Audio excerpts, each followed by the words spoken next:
Mensajes positivos. La primera lectura de la misa de hoy, Hechos de los Apóstoles 4, 13 al 21, nos habla de ese testimonio que dieron los apóstoles en el Sanedrín. Dice así: en aquellos días los sumos sacerdotes, los ancianos y los escribas se quedaron sorprendidos al ver el aplomo con que Pedro y Juan hablaban, pues sabían que eran hombres del pueblo, sin ninguna instrucción. Ya los habían reconocido como pertenecientes al grupo que andaba con Jesús, pero no se atrevían a refutarlos porque ahí estaba de pie entre ellos el hombre paralítico que por ellos había sido curado, así que estaba difícil echarles eso en cara. Por consiguiente, les mandaron que salieran del Sanedrín y ellos empezaban a deliberar entre sí. ¿Qué vamos a hacer con estos hombres? Han hecho un milagro evidente, que todo Jerusalén conoce y que no podemos negar. Pero a fin de que esto no se divulgue más entre el pueblo, hay que prohibirles con amenazas hablar de Jesús. Quisieron tapar el sol con un dedo, ¿verdad? Con amenazas. Entonces mandaron llamar a Pedro y a Juan y les ordenaron que por ningún motivo hablaran ni enseñaran en nombre de Jesús. Ellos replicaron: díganos ustedes mismos si es justo delante de Dios obedecerlos ustedes antes que a Dios. Nosotros no podemos dejar de contar lo que hemos visto y oído. Los miembros del Sanedrín repitieron las amenazas y los soltaron porque no encontraron manera de castigarlos, ya que el pueblo entero glorificaba a Dios por lo sucedido. Cuando tomaron preso a Jesús, cuando lo tomaron preso en Getsemaní, ahí estaban todos los apóstoles, todos. Si el Sanedrín hubiera querido, a todos los apresan, a todos los crucifican, pero una crucifixión tenía un costo, la madera tenía un costo, la logística de crucificar tantas personas tenía un costo, que dijo, no, maten a Jesús, los demás salen volando. El único que vale la pena del grupito ese es Jesús, es el único. Por eso se preocuparon mucho de no equivocarse y agarrar a otro. Y la misión de Judas era identificar claramente a Jesús, marcarlo con un beso, para que los otros no se fueran a equivocar y se llevaran a otro. Ninguno les interesaba. Incluso Pedro sacó una espada y le cortó la oreja a uno de ellos. Ni por eso lo agarraron.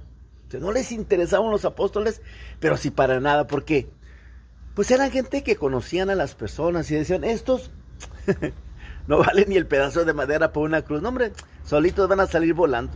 Y en efecto, pues, ¿cómo actuaron los apóstoles? Con cobardía, escondiéndose. En un momento solamente se ocupaba una porra para salvar a Jesús, cuando Poncio Pilato preguntó, ¿a quién quiere que salve? ¿A Barrabás o a Jesús? Una porra, Jesús. Pudo haber cambiado las cosas, pero no había quien le echara porque sus seguidores estaban metidos debajo de la cama temblando de miedo. Entonces, esto era el grupito que seguía a Jesús. Gente cobarde. ¿Cuántas veces Jesús los regañó porque no entendían las cosas? Una ocasión, se dieron cuenta que no llevaban pan. Y Jesús les dice, cuídense de la levadura de los fariseos. Y dice esto porque no traemos pan. ¿Quién está hablando de pan? Les pone una regañada a Jesús.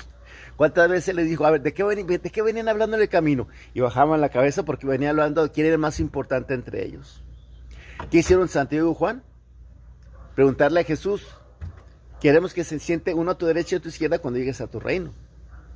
Querían ser el secretario de Defensa Nacional y el de Economía, ¿no? Y los demás a un lado. O sea, gente así.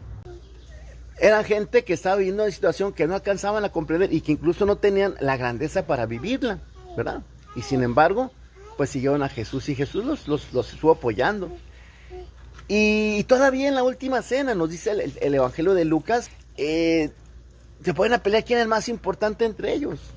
Todavía, o sea, hasta el final. Fue una situación que eso pues no cambiaron, pues. ¿Y qué pasó? Cuando Jesucristo dice, uno se me va a entregar, ¿se acuerdan cuál fue la respuesta de los apóstoles? ¿Acaso seré yo maestro? Quiere decir que más de uno ya estaba en trato con los fariseos, ¿eh?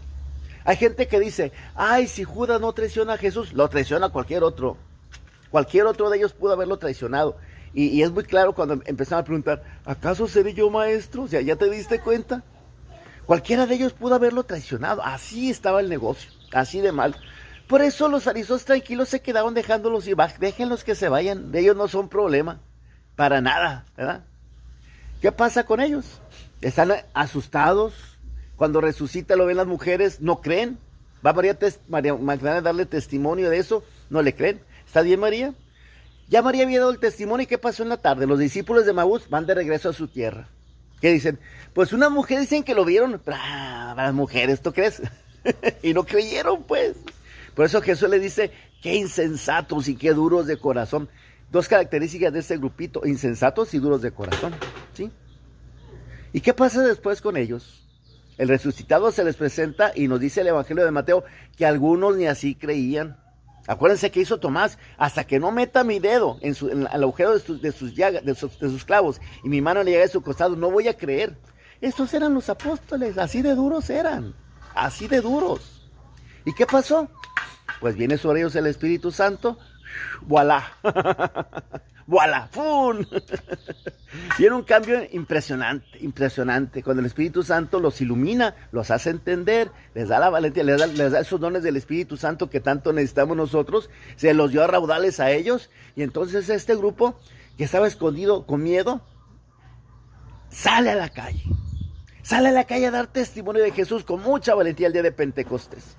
Ese de Pentecostés que estuvo con ellos María, alentándolos para que recibieran lo que ella 33 años antes había recibido, la infusión del Espíritu Santo. Y entonces viene el Espíritu Santo y todo se transforma. Los apóstoles se convierten en gente tan valiente, gente que tiene la luz en su corazón, en su mente, gente capaz de enfrentarse a quien sea, gente que ya no tiene miedo. De hecho, la mayor parte de ellos dio testimonio con su sangre. Salvo Juan, que aunque lo intentaron, aunque fue martirizado, sobrevivió al martirio y entonces lo expulsaron y fue el único que murió de viejito fue San Juan. Pero todos ellos ya no los pudieron detener, ya no los pudieron callar. Como dicen hoy, nosotros no podemos dejar de contar lo que hemos visto y oído. Dicen que el principal testimonio de la resurrección de Jesús son los apóstoles.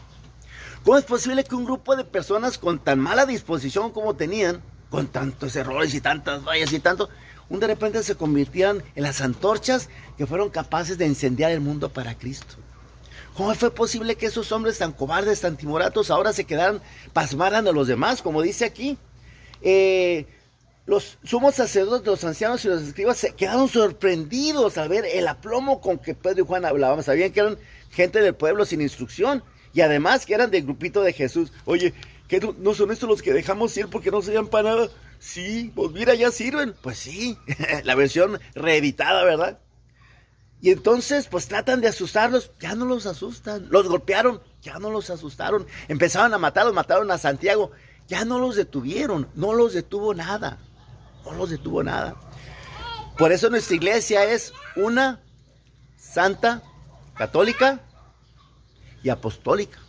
Porque nos fundamentamos en esa experiencia que estos hombres tuvieron de Jesús, que transformó completamente sus vidas y que les permitió, repito, ser las antorchas que pudieron incendiar el mundo para Cristo. Nuestra iglesia se fundamenta en el testimonio que ellos dieron. En la primera carta de San Juan, al principio de la primera carta de San Juan, búsquenla en la Biblia, la primera carta de San Juan. A mí me impresiona mucho cuando San Juan dice, lo que hemos visto con nuestros ojos. Un pleonasmo tremendo, ¿verdad? Pero para que quede claro, lo que vimos con nuestros ojos, porque dicen, sí yo veo, a lo mejor dicen, puedo decir que yo entiendo, no. San Juan puntualiza hasta el pleonasmo. Lo que vimos con nuestros ojos, lo que nuestras manos palparon acerca del verbo que es la vida, es lo que les damos a conocer. Y San Pedro dirá, creo que la primera carta de San Pedro, nosotros esto que les platicamos, no lo sacamos de sueños vanos.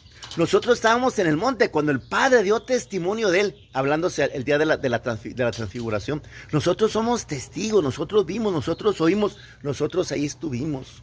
Nosotros hemos visto resucitado, dieron testimonio de ellos. Por eso nuestra iglesia se fundamenta en ese testimonio. Y por eso nosotros tenemos que dar también testimonio de Cristo. Este Cristo resucitado que de muchas maneras se ha presentado en nuestras vidas. Hay que dar testimonio. Hay que testimoniar, somos iglesia testimonial, una iglesia misionera, una iglesia que tiene que estar compartiendo con los demás su experiencia del amor de Dios. Pascua, tiempo de gozarnos en la resurrección del Señor, tiempo de gozarnos en estas maravillas que nosotros podemos ver y que se están repitiendo. Dice aquella canción, puede hacerlo otra vez. Su gran poder es el mismo hoy, no cambiará, seguro estoy.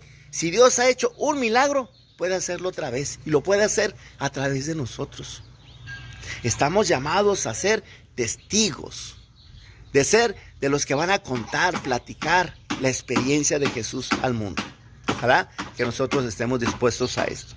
Se me hace muy interesante el día de hoy en el Evangelio, es el final del Evangelio según San Marcos. El Evangelio según San Marcos original termina cuando las mujeres, después de ver a Cristo resucitado, dice, y tenían tanto miedo que no le dijeron nada a nadie. Así termina el Evangelio según San Marcos. El Evangelio según San Marcos es el primer Evangelio. Y este Evangelio es el que tiene el que abre, podemos decir, el género literario Evangelio lo inaugura Marcos. Y desde el principio San Marcos empieza a picar. ¿Quién es este? Constantemente vamos a ver en el Evangelio cuando la gente pregunta, ¿quién es este? ¿Quién es este que detiene la tormenta? ¿Quién es este que sana al paralítico? ¿Quién es este? Y la respuesta la va a dar un romano. Cuando dice el que le atravesó la lanza, ¿verdad? Verdaderamente este es el Hijo de Dios. Es el Hijo de Dios. ¿Quién es este? El Hijo de Dios. Y al final Marcos deja a las mujeres calladas. ¿Por qué? Porque quiere que la gente diga, no, ¿cómo que se quedaron calladas? Esto hay que decirlo. Marcos lo que quería era picar para que la gente dijera, yo quiero hablar, si ellas se callan, yo hablo. Y de hecho, un discípulo suyo puso este epílogo. Este epílogo no tiene nada que ver con el estilo de Marcos. Y es un resumen de las apariciones, fíjense el resumen. Habiendo resucitado al amanecer el primer día de la semana, Jesús se apareció primero a María Magdalena, de la que había arrojado 7 demonios. Ella fue a llevar la noticia a los discípulos, los cuales estaban llorando, agobiados por la tristeza, pero cuando lo oyó decir que estaba vivo y que lo había visto, no le creyeron. Después de esto, se apareció en otra forma a 2 discípulos que iban camino de una aldea, a Emaús. También fueron a anunciarlo a los discípulos, pero tampoco les creyeron. Por último, se apareció Jesús a los 11 cuando estaban a la mesa y les echó en cara su incredulidad y dureza de corazón, porque no les habían creído a los que lo habían visto resucitado. Jesús les dijo entonces, vayan por todo el mundo y prediquen el Evangelio a todas las criaturas. Fíjense, un discípulo de Marcos dijo, ¿cómo que se quedaron calladas? Y él habló, le puso este epílogo y tantos otros que hemos seguido hablando después a lo largo de la historia y que necesitamos seguir hablando. Hermano, tienes que dar testimonio tú también, de lo que tú sabes, de lo poquito que sabes, de lo mucho que sabes, tienes que compartirlo con los demás. Para eso somos cristianos, para compartir esto al mundo. Y el mundo está como está, porque muchos cristianos estamos mudos. Platicamos el último chisme, platicamos pero las cosas de Cristo esas no las callamos. A mí se hace curioso, subo una cosa de broma y tengo 60, 70, 80 likes y 20, 40, 50 comentarios. Pero subo esto y 5 likes, 2, 3 comentarios. ¿Qué onda, no? Ojalá que de veras le demos más tiempo a las cosas de Dios y que compartamos. Yo los he invitado constantemente. Ese es un apostolado, dar a conocer a Cristo. Es mi apostolado. Pero te invito a que sea tuyo también. Tú compártelo tú también, etiquétale esto. Ay, ¿qué van a decir de mí? Que digan lo que sea, no tengas miedo. Da testimonio de Cristo, compártelo. Eso y otras cosas que sean de Dios, compártelas. No nomás compartas chistes, pues.